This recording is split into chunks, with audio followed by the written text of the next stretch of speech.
일본의 코로나19 긴급 사태 선언에 따른 조치가 내일 새벽 0시부터 발효됩니다. 아베 총리는 오늘 저녁 기자회견에서 이런 조치에 대해서 설명할 것으로 보입니다. 네, 일본 현지 상황 알아보겠습니다. 이경아 특파원. 네, 도쿄입니다. 네, 오늘 오후 아베 총리가 국회에서 긴급 사태 선언에 대한 보고를 마쳤다고요.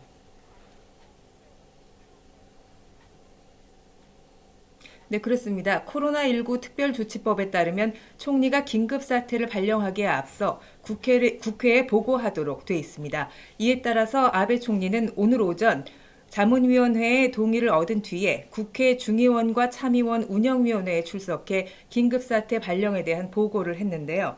이제 총리는 오늘 저녁 7시로 예정된 기자회견에서 국민에게 긴급사태 발령의 필요성을 설명하고 이해를 구할 전망입니다. 총리가 긴급사태를 발령하면 이에 따른 후속 조치들이 내일 0시를 기해 발효됩니다.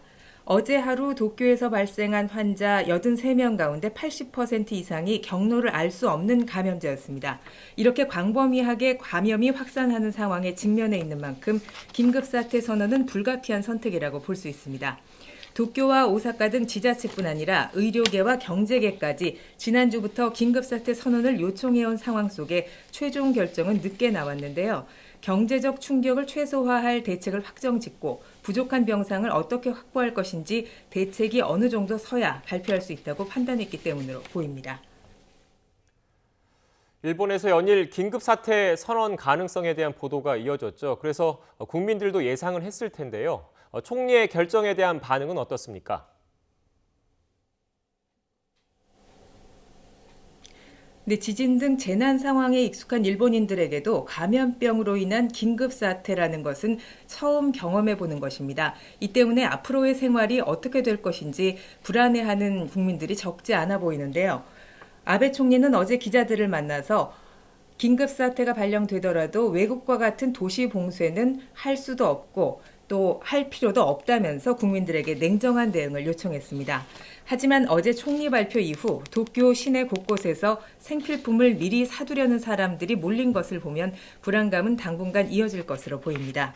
긴급사태 선언이 효과를 발휘하려면 휴업 등에 따른 보상이 확실히 뒤따라야 하는데요. 일본 정부는 긴급사태 선언과 함께 사상 최대 규모인 1,200조 원대의 긴급 경제 대책을 오늘 강요회의에서 확정했습니다. 한 달 넘게 정부와 정치권에서 개인과 중소사업자에 대한 현금 지원을 어느 수준으로 할 것인지 논란이 이어진 끝에 나온 결론입니다.